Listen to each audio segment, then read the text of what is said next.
I have put all the codes for TypeScript Fundamentals course in GitHub. You can just get into this link and find it here. Here is the Chrome extension that I'm using, Octatree. This gives me the structured folder view for my project. For the codes, I have created separate branch for each chapter. You can just change the branch here and refer to the code for a particular chapter. For example here, chapter 2.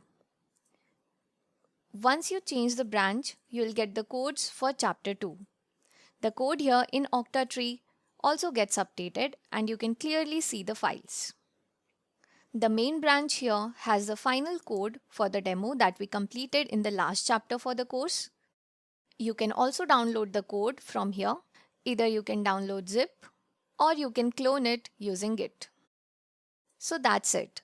Anytime at any point in the course, if you find any difficulties with the code, you can just come here and check it out.